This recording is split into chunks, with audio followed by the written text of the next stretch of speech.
Grunty's here, back with another recording, and today's recording is going to be a little different.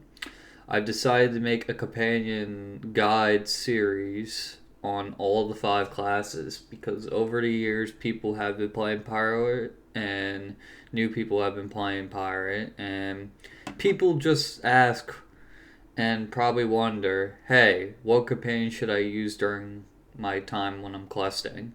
Or what are the best companions to use at max? So today I've decided to make the Witchdoctor companion guide, and I will explain and believe and say what I believe are the best companions to quest through and what are the best companions at max. So let's get right into it. So we are going to go and start off with Campo. You get Campo right at the tutorial once you're done with the tutorial. He's going to be your first go-to guy. He has a really nice build, a Repose 3, Blade 2, Relent 2 build.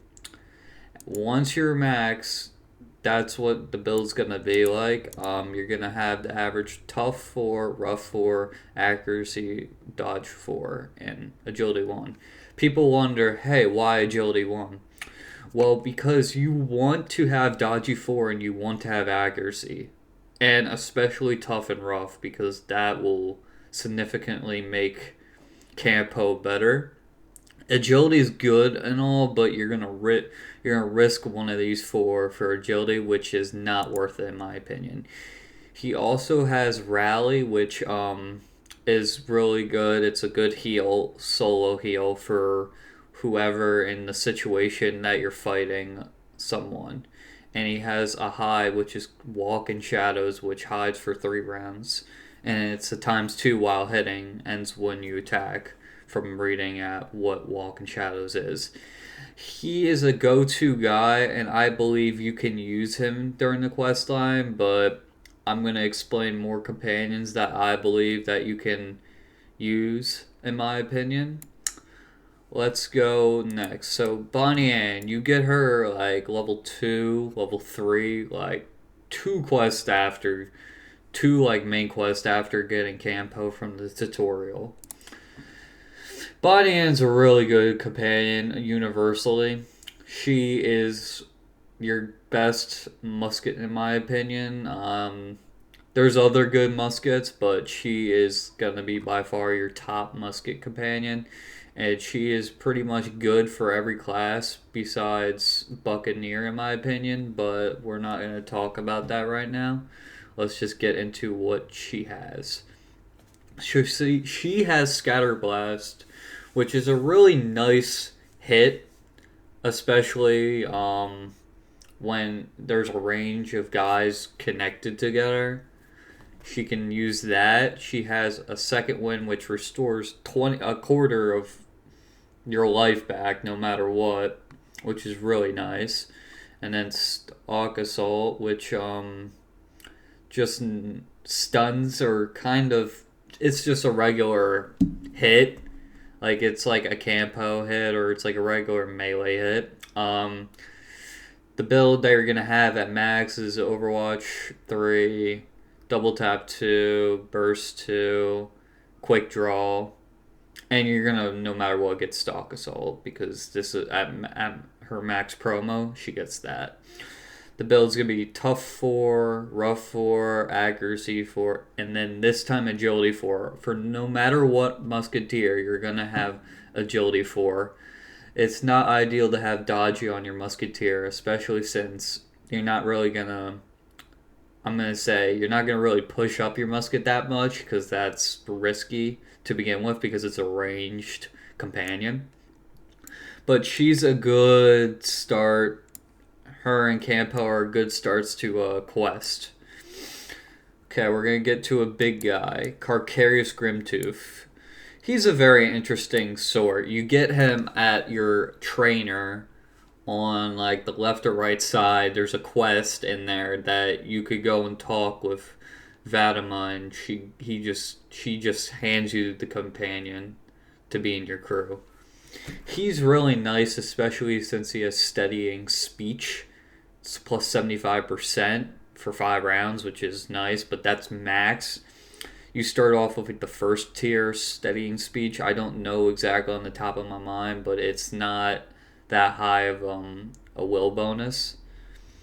Then Jobu's Embrace, it doesn't get Jobu's Embrace straight away, but these are just all the max things that you're going to have accuracy for, tough for, rough for, spooky for. Realistically, you don't need Spirited because Spooky 4 is way better than Spirit 4, and you don't really want to use Spirit over Rough, in my opinion, because Rough is still good for every companion. You're going to start off with Ready to Spell with the companion. So you're going to get Ready to Spell 3, Mojo Echo 2, Improved Mojo Blast, and Witch Hunter. He gets overall a good companion. He's pretty good for the most part. You're going to mainly use him during your quest line, especially questing higher levels and stuff. He's going to be a big help. The only annoying part is the accuracy. Because he tends to fizzle and stuff, so it's like, it's very annoying, but it's not the end of the world.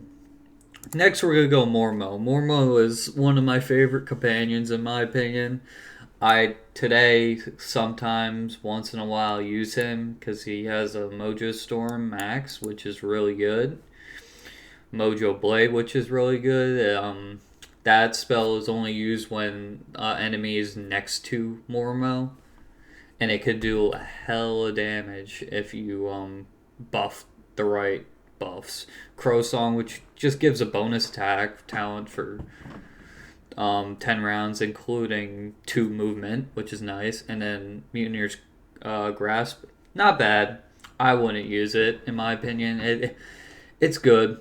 If you are fighting, you can still use it. These are obviously the max because they're level 70. You get Coward's Bane starting. I would do Improved Mojo 1, Mojo Echo 2, Intuition, and Witch Hunter 2, and you basically do the same build as Carcarius with the Spirit 1, because that's ideal. Overall, he's a really good companion. I suggest using him with Carcarius and stuff. I would use Carcarius, Mormo, and Bonnie up until you get Old Scratch. Old Scratch, honestly, by far, the best companion. Really good universally, besides Swash. Swash is alright, and Buck. You don't really use Old Scratch on Buck, but your go-to would be probably Musket Witch. But I'm not going to go more into that because I want to go and talk about the abilities and everything. So, epic abilities. Flow Mojo Flow, Mojo Flow, and Mojo Flow. You start off with Mojo Flow at his first promo, then you go to Mojo Flow, and then you go Flow Mojo Flow. It's really good buff, 100% plus 100% on Spooky, which is really nice. This is the one build that I switched up a little bit. Tough 4, Spooky 4, Spirit 4, and Accuracy 4, probably because all the buffs and everything. It's not the end of the world with the rough. He's a really good buff companion. He gets Chanty, Cavaliers, Chanty, which is just like a skeleton he can summon.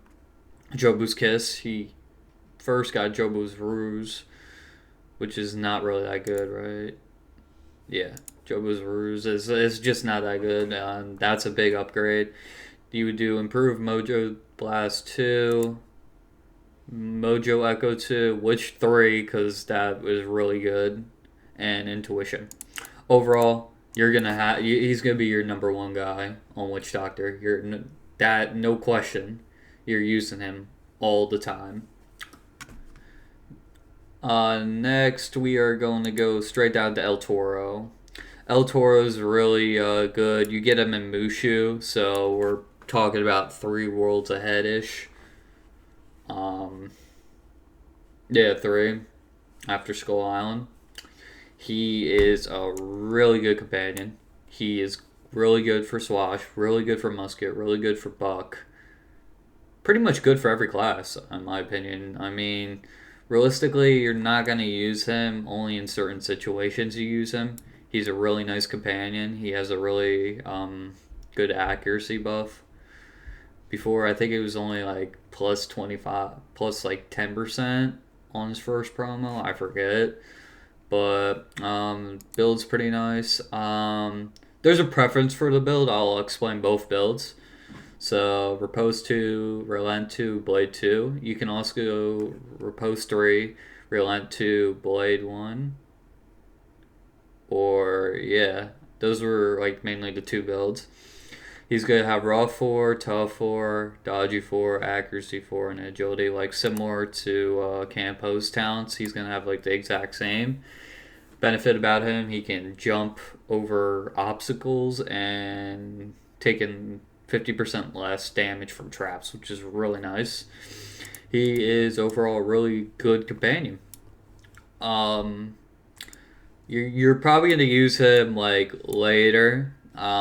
He could be a good switch out for Mormo, in my opinion, or I wouldn't, in my opinion. He can be a switch out if you want like a melee in your crew. That's your preference for your first mates. But yeah, I think finally for all the non-paid companions, Gracie Conrad. She is beyond amazing. I love her. I wouldn't say, oh, she has alright talents, but if you think about it, the proximity mine. It's based off of your spooky. So if you buff around and you golem, or then you place down mine can do like 2,000, 3,000 damage. It's beyond overpowered. And she has a good chain with the Blade 2 chain. That's really good for her Epic Strike because then it just chains crazy. The build, you're going to hold on to Blade 2, Vengeance Strike 2. Really good. Gonna have Spooky 4, especially since the mines and the golem will be higher levels. Or better for mine, higher levels for the golem. Tough 4, Rough 4, Accuracy 4, and Spirit 1, because obviously I just explained these two over getting Spirit, and you don't want to risk those. Really good health. Really good companion. Now I'm going to go and switch up the companions the way I want them. So you're going to have Old Scratch as your 1, Gracie as your 3, and Eep Op Orc Ah. These are by far, I think, in my opinion, your top 3 companions. Eep Op Orc Ah. You can get him at the Dark Jungle on the Sacrifice Cave quest. I'm going to assume like level 12, 13-ish. You don't have to worry about that right now. But he gets Great Juju. Great Juju is a buff that you get on your Witch, but having a double Great Juju buff is beyond insane. Especially with the Scratch Spooky. And then you Great Juju. And then you Golem. And then you Mine. Oh my god. It's a lifesaver. He's a really good companion. He has Assassin's Gloom. Also relates with Spooky. And then Widow's Touch is a minus 50% on movement for 5 rounds, which it's situational. I thought this does damage, but it doesn't. It's just a minus 50. It's just a debuff. So what the build you're going to have is Mojo Rising 2. It gets Turn to Tide 2 automatically, which is good. Mojo Echo 2, Intuition, and Witch Hunter 2. It gets Jump, so it can jump over like El Toro. Gets Tough 4, Rough 4, Spooky 4, Accuracy 4, and Spirit. That is by far the best build in my opinion. You can always switch up and go Gore. Gore gets Eagle's Eye, which buffs the whole entire game board for everyone. He's really good, in my opinion. Yeah, He's pretty good. You could always use the serpent. I'm not gonna pronounce that because I'm not trying to embarrass myself right now. But Morn Song, really good. Thankfully, they made her able to get like all the talents. I mean, I don't think it's perfect. Yeah, you don't get all the talents completely, but Spooky 4, Tough 4, Accuracy 4, Spear 4. You don't really need Rough on here. It's like meh. But the Morn Song is overpowered with all those buffs with Ebop and Old Scratch. That'd be really good for her. It's just another situational companion. And you can get the Presidio companion for pushback. But you get... Oh. Be right back, guys. I forgot to move around. Sorry about that, guys. I forgot to like move around on the game. There's a 20-minute thing or 10 to 20-minute thing where you gotta move around and stuff. But yeah, I was talking about the serpent. You get the serpent from Questline. You need to buy from Ashes Armada pack, the Grizzly booster pack, and this guy is you got farm Dark Cave. But overall, I'm just gonna set my guys back. Overall, good companions. Just wanted to explain to you guys what I believe are the best, and I hope you agree with me. If not, you could comment down below and say something else, and then maybe I'll learn. But I hope you guys have a great rest of the day, and I hope to see you soon. Peace.